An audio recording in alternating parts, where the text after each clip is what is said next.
చివరి విషయం మాట్లాడేస్తుంది. ఆపరేషన్ చేశారు, సక్సెస్ కాలేదు.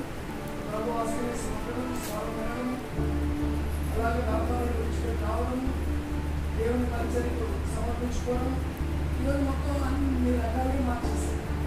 15 సంవత్సరాల నుంచి దేవుడితో ఉన్నాం, దేవుడు మాతో ఉన్నాడు, దేవుడికి సమానం.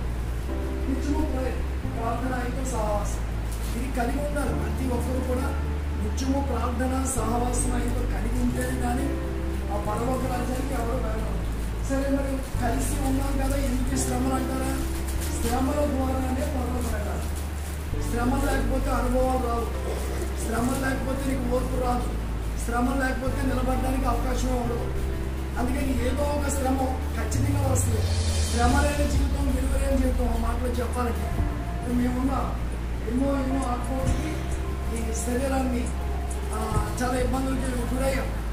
అయినా సరే దేవుడు స్వస్థపరిచాడు, బాగు చేస్తాడు, నిలబెట్టాడు. మీరు నిత్యము ప్రార్థన చేయండి.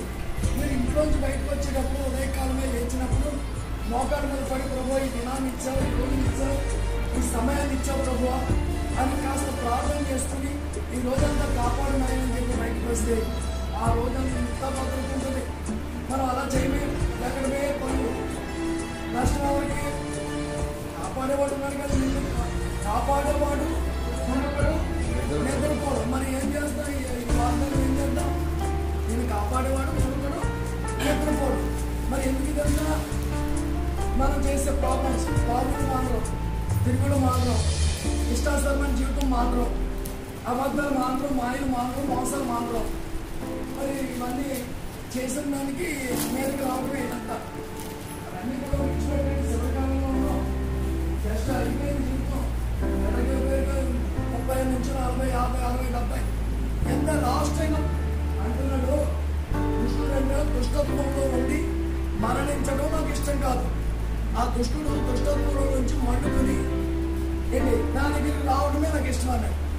అలాగే అందుకోసం ఆయన ఆ పరలోకం నుండి లోకానికి వచ్చి కలవరి శిలువలో ప్రాణం పెట్టి రక్తమంతా దారిపోసి మనం కొనుక్కొని ఆయన సొత్తుగా చేసుకుని రక్షించి ఆయన ప్రాణం పెట్టి పునరుద్ధరణగా తిరిగి లేచి పరలోకానికి వెళ్ళాడు. అలా రాబోతున్నాడు. వచ్చేదానికి సిద్ధంగా ఉండాలి. ఇప్పుడు వస్తే ఏం చేస్తారు చెప్పండి? ఎంతమంది రక్షించబడ్డారు? ఎంతమంది బాప్తిస్మం పొందారు? వచ్చేదానికి ఇప్పుడు మేము చేతులెత్తుతాం, వస్తే నేను రెడీ బాబు. మరి మీ సంగతి ఏంటి? ఆలోచించుకోండి. దేవుడి మాటలు జీవించండి.